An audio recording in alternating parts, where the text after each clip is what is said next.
named all our sessions after solar camps that we have. So this is what we are hoping and expecting, and I'm truly grateful that so many of the leaders around the world have joined us today in this inaugural session. I'm sure all of us are looking forward to the guidance that they will give us on what is it that we ought to be doing in future. So with these few words, Annapurna, let me stop and let us listen to the leaders that we have here with us today. Thank you very much. Thank you, Mr. Desai. Ladies and gentlemen, I now invite Shri Prakash Javadekar, Honorable Union Minister for Environment, Forest and Climate Change, to give his address.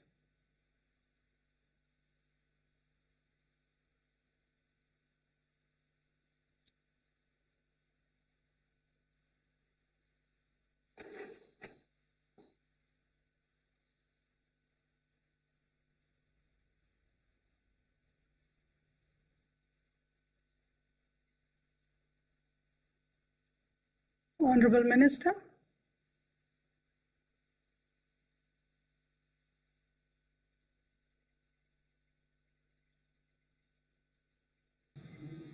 Okay. Hello. Sorry for this glitch. Prime Minister Narendra Modi ji, President of Republic of Guyana Muhammad Irfan Ali ji, then Prime Minister of Papua New Guinea James Marape, People's Republic Masli's Speaker of Maldives, Dr. Mohammad Nasir, and Amina Mohammed, Deputy Secretary of United Nations. I am very happy to be here in the TERI World Sustainable Development Summit because this annual event is now internationally recognized and there is good participation and good thoughtful discussions, and this actually creates agenda also for future sustainable conferences. I was just recollecting in 2012, I had participated in Durban UNFCCC Climate Change Conference as a Member of Parliament.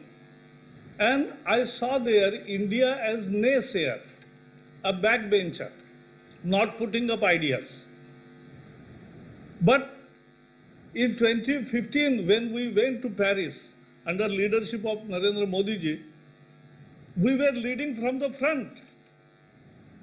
He brought on the international table for the first time issues of lifestyle, climate justice, and also Indian lifestyle. He explained in great detail, which found place in preamble of Paris Agreement. I presented his wonderful book titled Convenient Action, because world is talking about inconvenient truth, but the answer is convenient action, and that also I gifted to all the dignitaries in Paris. In the same conference, Prime Minister launched International Solar Alliance, Coalition of Disaster Resilient Infrastructure, and Mission Innovation. So these three initiatives have also picked up very well throughout the world, and India is now in a leading position putting forth its ideas. India is implementing its pledges. 4 international reports. One is United Nations Environment Programme Emission Gap Report. Other is Climate Change Action Tracker Report. Third is Climate Change Performance Index. And fourth is Transparency Report. All these 4 reports say that India under Prime Minister Modi is leading from the front and is implementing all its pledges much well before time. So this is India's credibility now, and on the international scene, India is regarded as a main player. We have reduced emission intensity, we have increased forest, we have also given new target of restoration of degraded land, and with 90 gigawatts of renewable, we will definitely uh, achieve Prime Minister target given by Prime Minister of 450 gigawatts, this will give India a leading position. This is our last sentence. This is our country's ethos. This is probably the only country in the world where we worship trees, we worship animals because we love nature. And therefore, with all constraints, our biodiversity is 8% of the world, and we now want to place before the world developing world's demand of promised finance and technological cooperation, because that is the way forward. With this, I really compliment once again the TERI for this grand conference. Thank you. Thank you, Shri Prakash Javadekar ji. May I invite Ms. Amina Mohammed, Deputy Secretary General, United Nations, to address us all.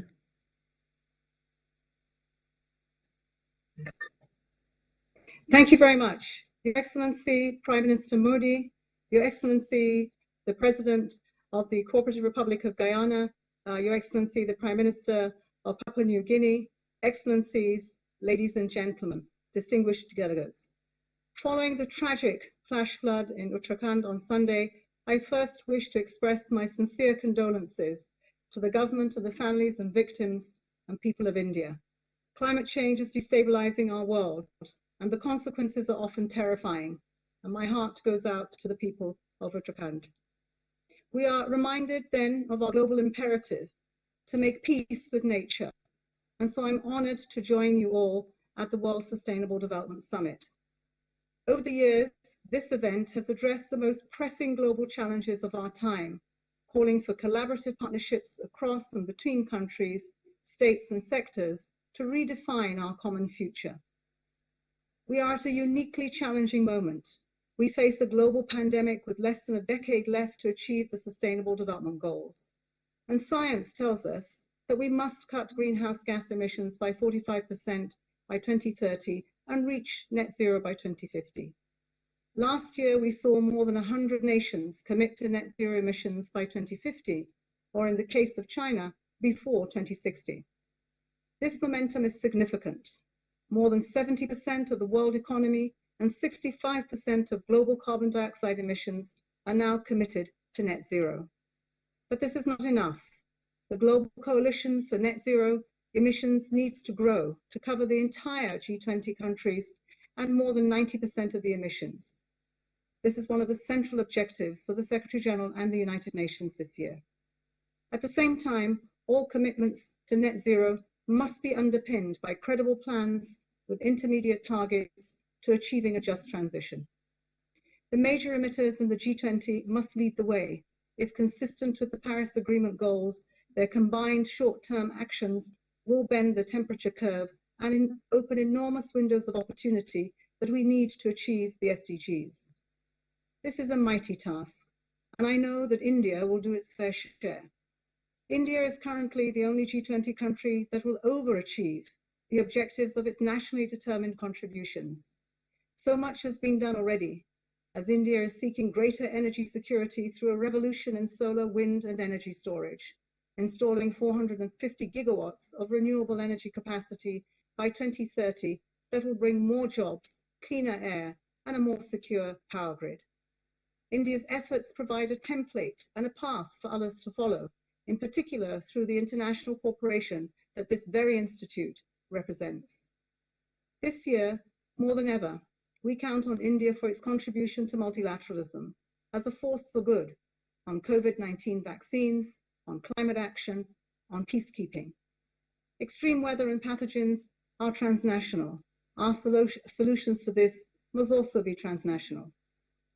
Your Excellencies, distinguished guests, the COVID-19 pandemic has been a severe setback to global progress on poverty eradication, food security, gender equality, and the other SDGs.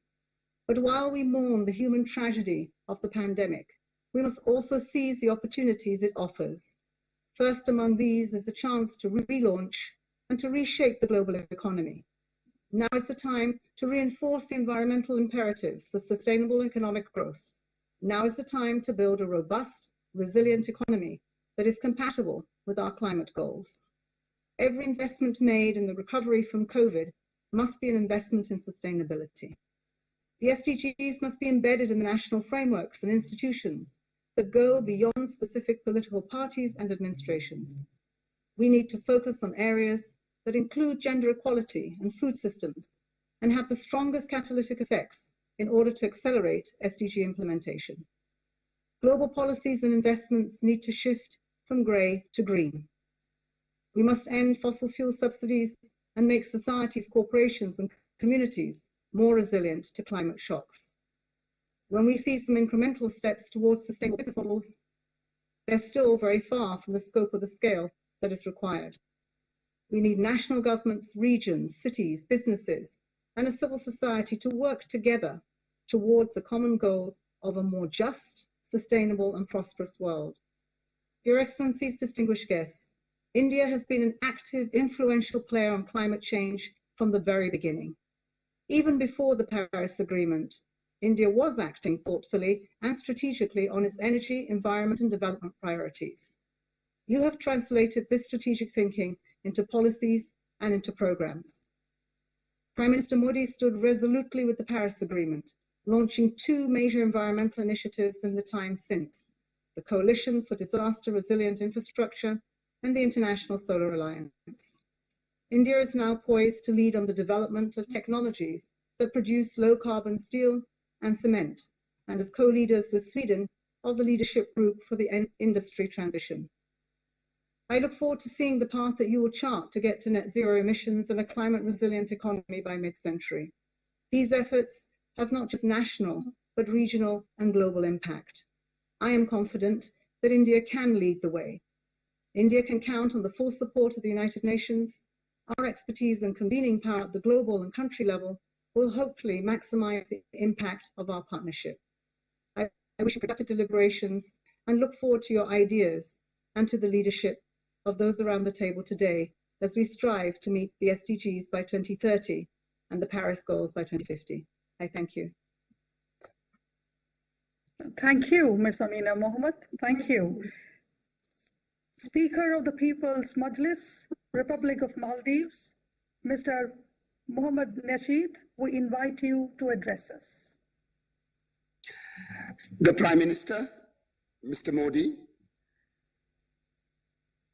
President of Guyana, Prime Minister of Papua New Guinea, the UN Deputy Secretary General, Indian Minister of Forest and Climate Change, distinguished guests, ladies and gentlemen, good afternoon, everyone. The climate crisis is a grave national security threat to the Maldives, to the Indian Ocean, to South Asia, to the world. Because the world is burning, the largest ice shelf in the Arctic just collapsed. A third of Bangladesh was recently underwater. There were so many hurricanes in the Atlantic last year, they ran out of names in the alphabet. But climate vulnerable countries like ours are not prepared to become the first victims of climate change. Instead, we must do everything in our power to keep our heads above water. We harbor no illusion about the dangers. Climate change is already upon us, but that doesn't mean we are going to give up. We plan to survive in a warming world, and we can. But to survive climate change, we must not destroy what's left of nature. In our quest for adaptation, we don't want to concrete over coral reefs or bulldoze mangrove forests, which protects us from storms. We need to work with nature, not against it, to restore nature as far as we can. That's why we need soft but smart biological adaptation strategies. We will build seawalls that encourage coral reef growth. We will grow mangroves to protect ourselves from stronger storms. We will use the latest science and cultivate techniques to grow coral that can survive hotter and more acidic seas. Of course, we cannot adapt forever as the world gets hotter and hotter. We must cut emission and must do it fast. We must not allow global carbon CO2 levels to go beyond 450 parts per million and temperatures to shoot past 1.5 degrees. That can still be prevented. The latest paper published by climate scientists show that the world can still meet Paris goal if limiting global warming to 1.5 degrees.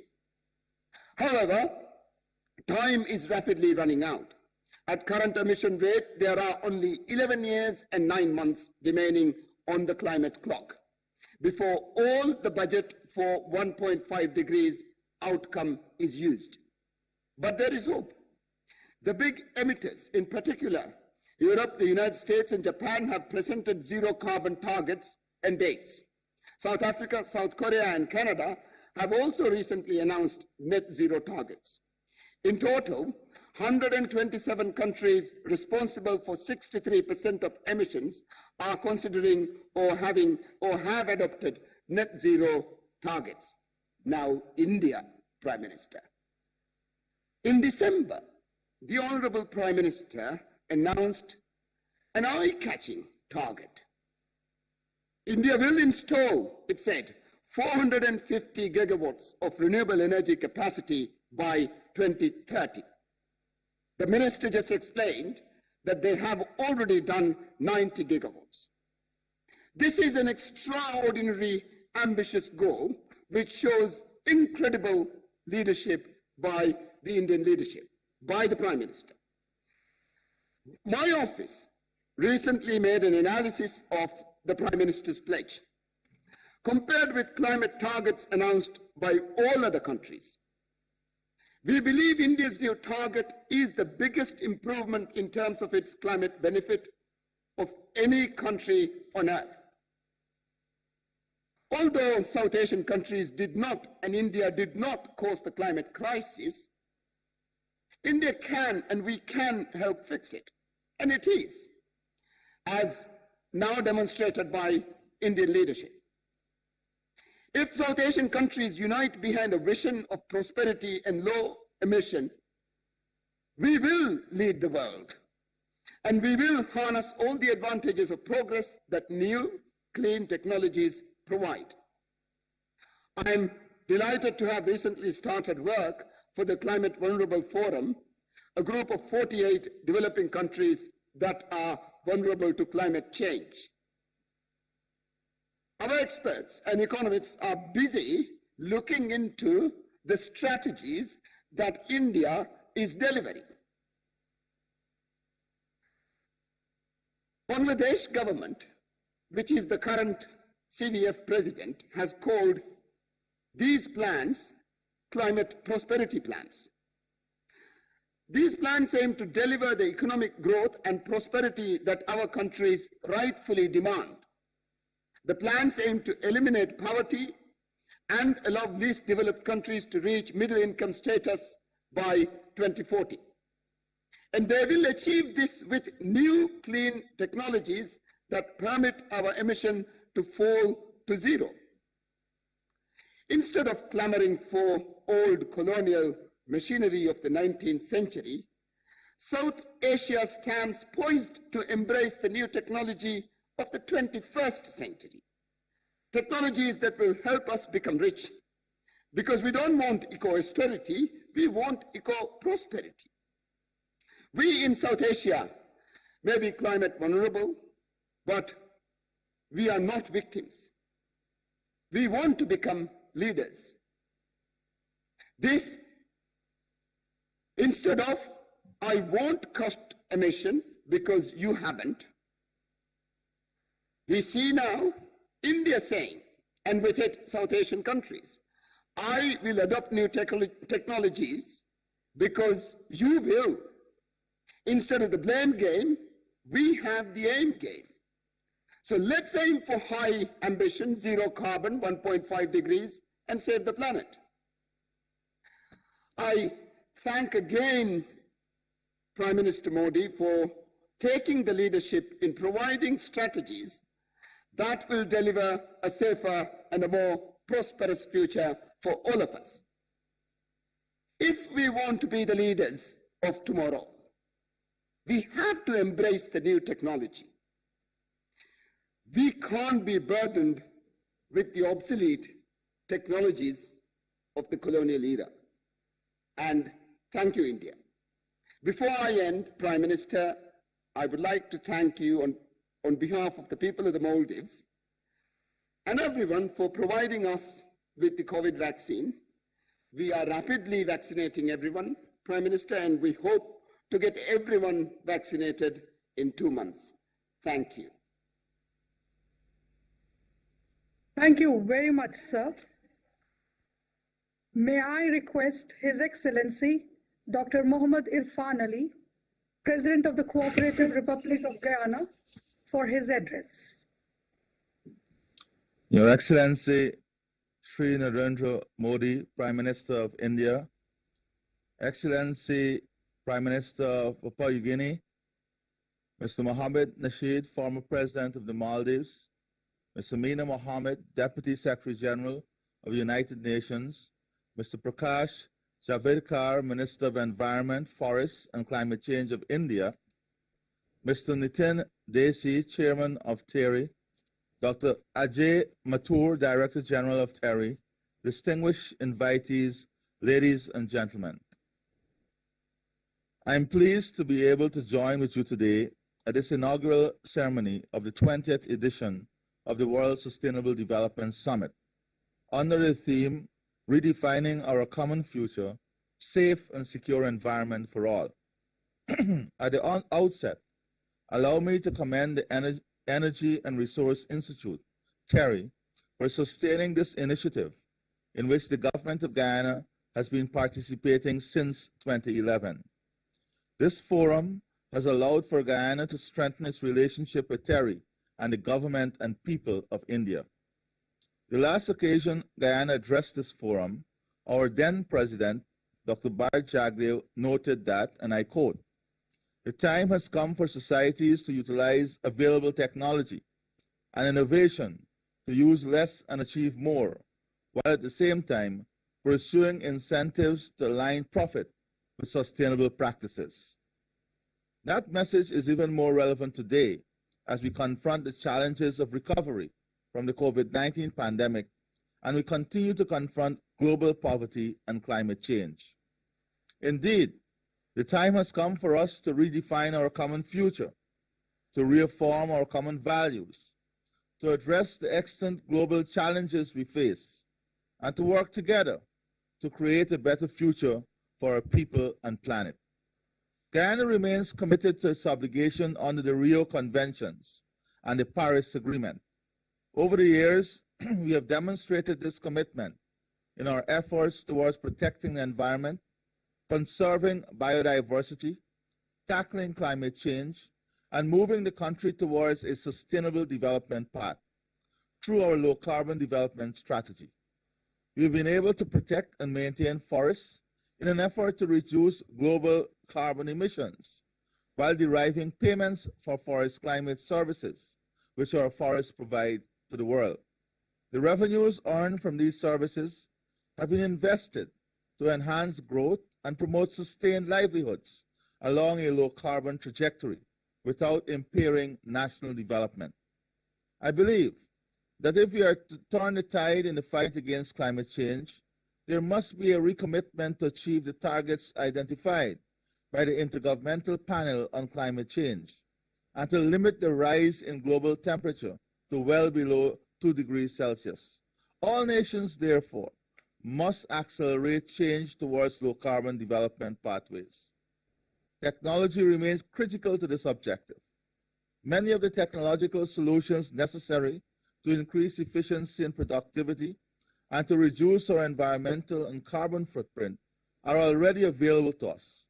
What is required is greater political will to share and to upscale the development and use of these technologies.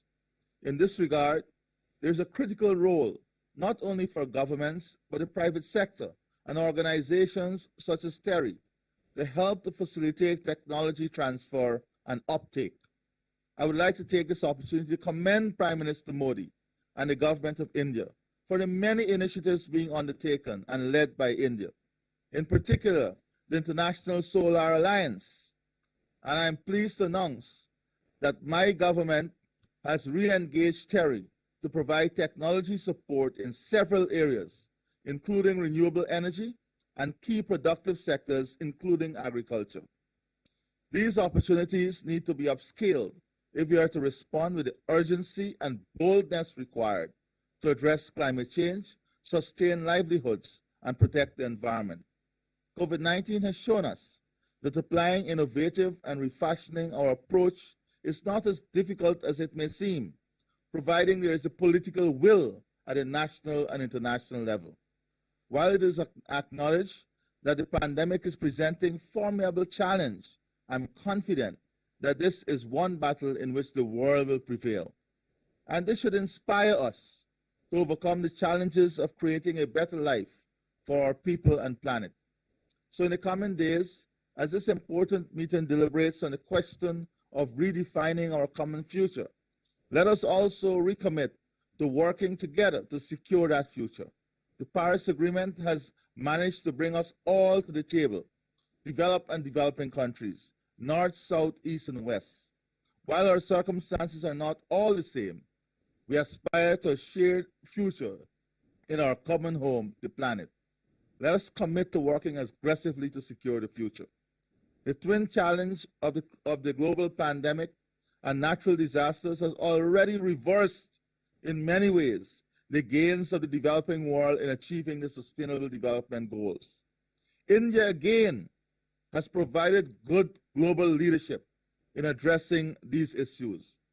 For us to achieve the targets of climate change, we need strong leadership, commitment to multilateralism, and mobilization of resources championed by responsible leadership. India has demonstrated it is committed to such leadership, and Guyana welcomed this commitment.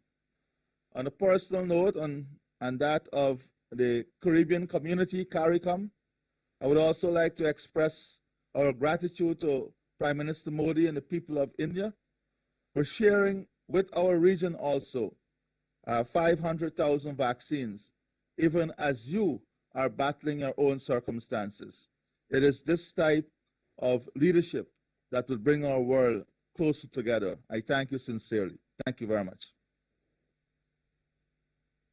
Thank you, Excellency. Ladies and gentlemen, I now invite you to join me in inviting the Honorable Prime Minister of India, Shri Narendra Modi, to deliver the World Sustainable Development Summit inaugural address.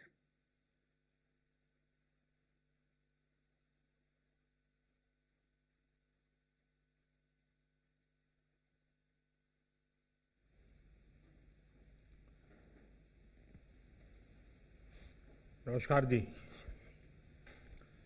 Excellency Dr. Mohammad Irfan Ali, President of the Cooperative Republic of Guyana, Excellency Honorable James Marpe, Prime Minister of Papua New Guinea, Excellency my friend Mohammad Nasheed, Speaker of the People's Majlis, Republic of Maldives, Excellency Ms.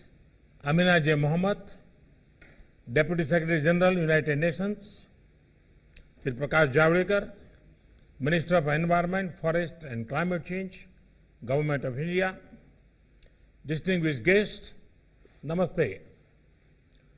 I am happy to be speaking at the World Sustainable Development Summit. This forum completes 20 years. My congratulations to TERI for sustaining this momentum.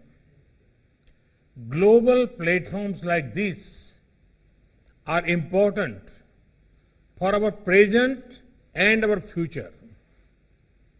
Friends, two things will define how the progress journey of humanity will unfold in the times to come. First is the health of our people. Second, the health of our planet. Both are interlinked. There are already many ongoing discussions on improving people's health. We have gathered here to talk about the health of the planet. The scale of the challenge we face is widely known, but conventional approaches cannot solve the problem we face. The need of the hour is to think out of the box, invest in our youngsters, and work towards sustainable development.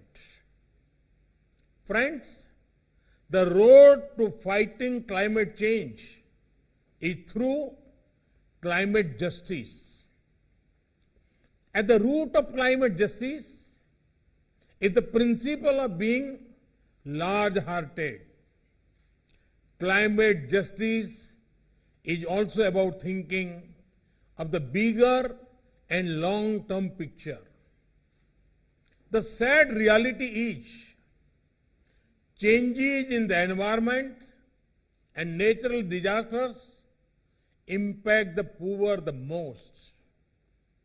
Climate justice is inspired by a vision of trusteeship, where growth comes with greater compassion to the poorest.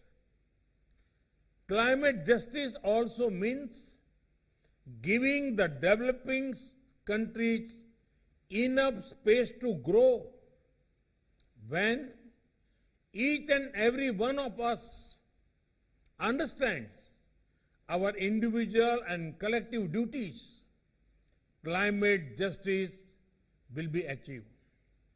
Friends, India's intent is supported by concrete action, powered by spirited public efforts. We are on track to exceed our commitments and targets from Paris.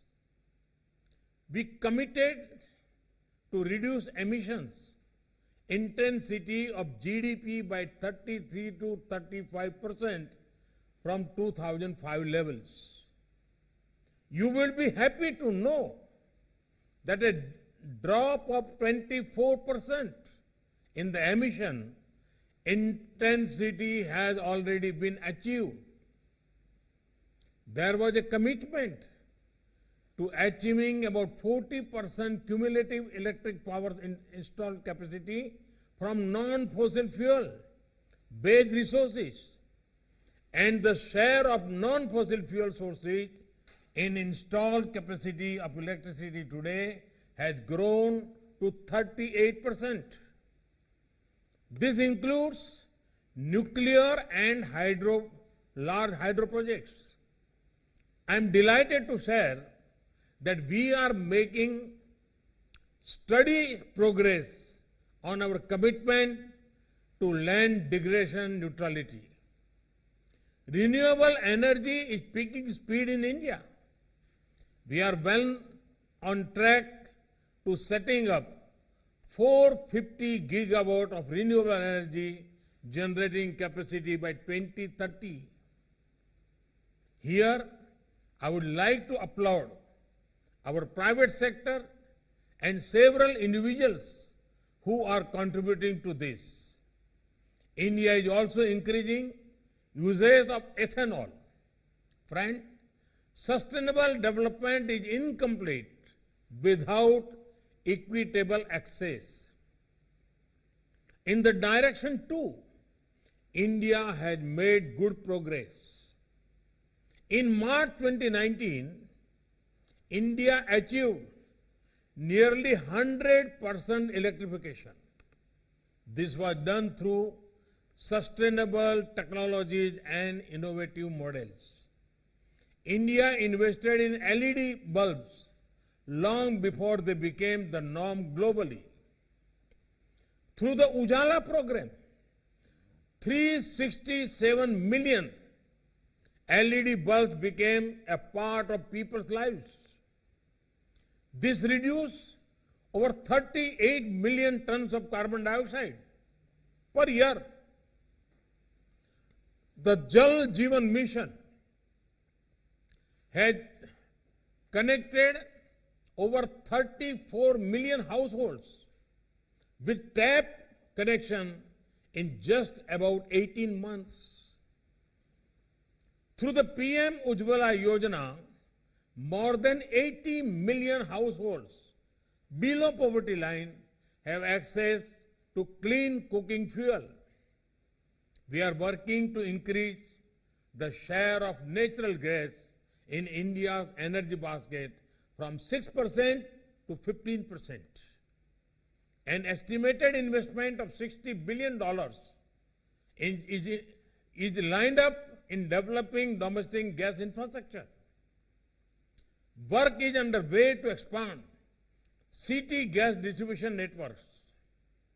Another 100 districts would be added to the network in the next 3 years. Through the PM Kusum scheme, over 30 gigawatts of solar capacity will be developed in the agriculture sector by 2022.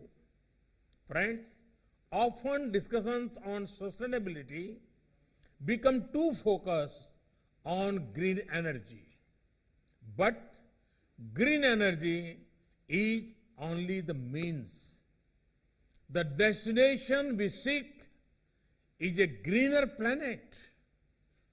Our culture's deep respect for forest and green cover is translating into outstanding results. According to the FAO's Global Forest Resources Assessment 2020, India is among the top 3 countries to have gained in forest areas in the last decade. The forest cover in the country has reached almost 1/4 of the geographic area.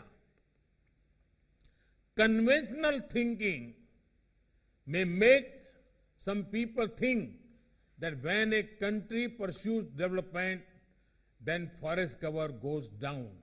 But India is one of the countries showing this need not be the case.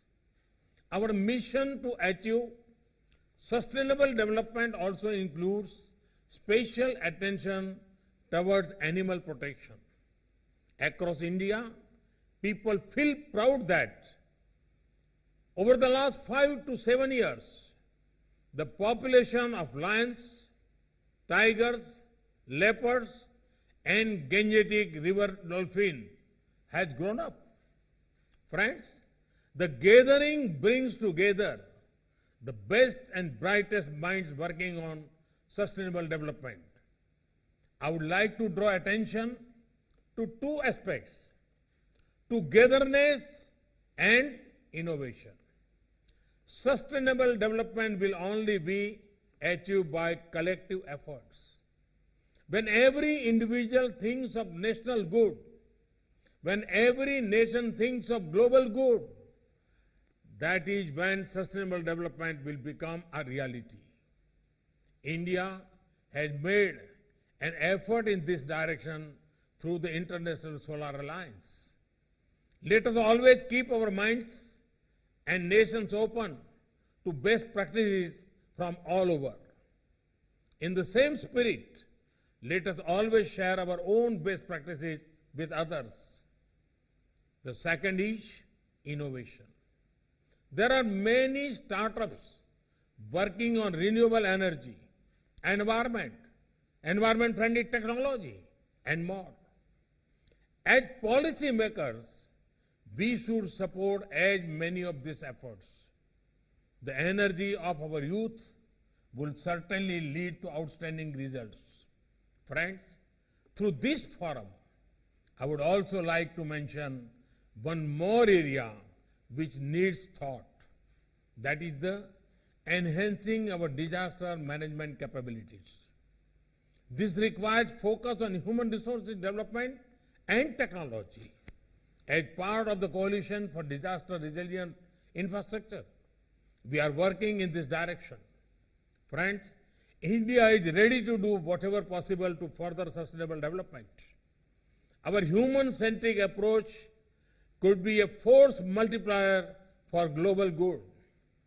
The support of research of institutions like TERI are important in these efforts. I wish this summit and you all the very best. Thank you. Thank you very much.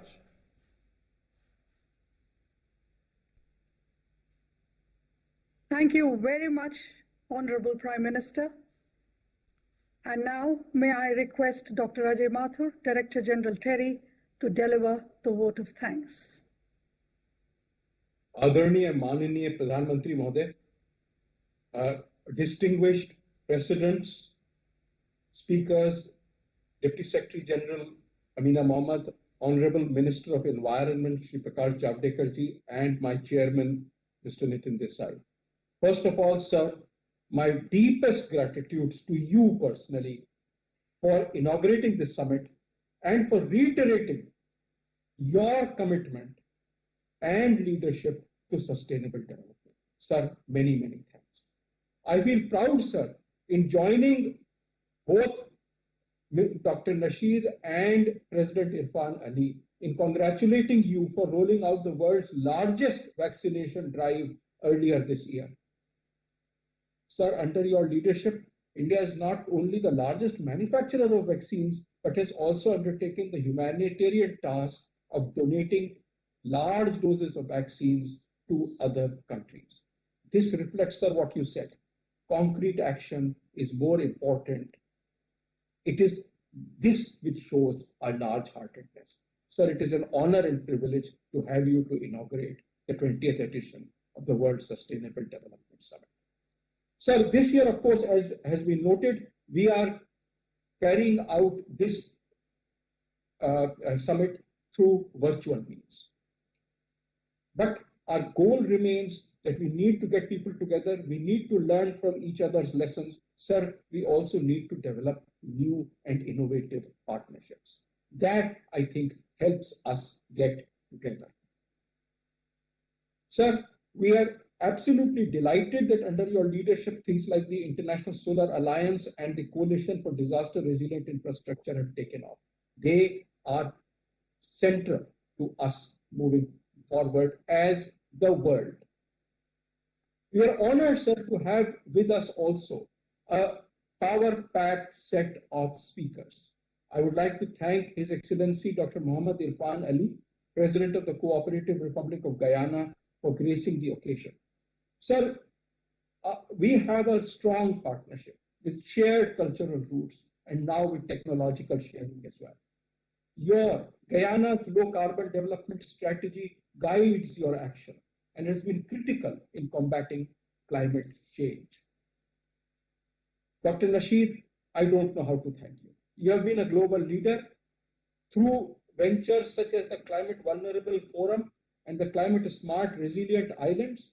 You and Maldives have led on behalf of all the small island states and set a pioneering example of how to adapt to climate change. It is, as you said, we lead, we are not victims. I want to thank Ms. Amina Mohammed, the Deputy Secretary General of the United Nations, for her thoughtful and invigorating remarks. You know, your collective leadership, our collective abilities, all of us together, our collective promise is what will move us ahead.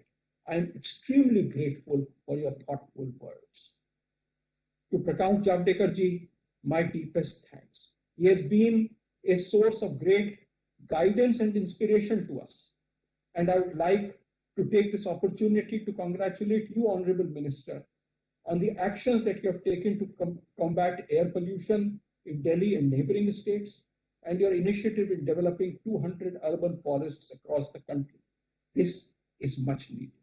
We continue to help and support you in any which way on climate, on air quality, on any other issues that are of importance to the government. I would like to thank various other government ministries, particularly the Ministry of New and Renewable Energy, obviously the Ministry of Environment, Forests and Climate Change, but also the Ministry of New and Renewable Energy and the Ministry of Earth Sciences, who are our key partners in this summit. Also, many thanks to a host of partner organizations, Tata Clean Tech, Shakti Sustainable Energy, the World Bank, Bloomberg Philanthropies, also bilateral countries like the European Union and US. I'm extremely grateful to the UK, who are the hosts of the next climate summit, for partnering with us, for being the country partner for this summit and for taking ahead the ideas that we bring here to the summit later this year. Finally, many thanks to the TERI Governing Council, including the leadership of Mr. Nitin Desai and all my colleagues in TERI who have helped make this summit and provided the material that goes into it. And last but not least, I would like to thank my colleague, Dr. Annapurna Vanchesaran, and the team who have brought this together and have kept it going, sir, for 20 years. 20 years ago, sir, your predecessor, Shri Atal Bihari Vajpayee ji, had started this off. I can't tell you how delighted I am today to thank you for inaugurating the 20th edition. Namaskar and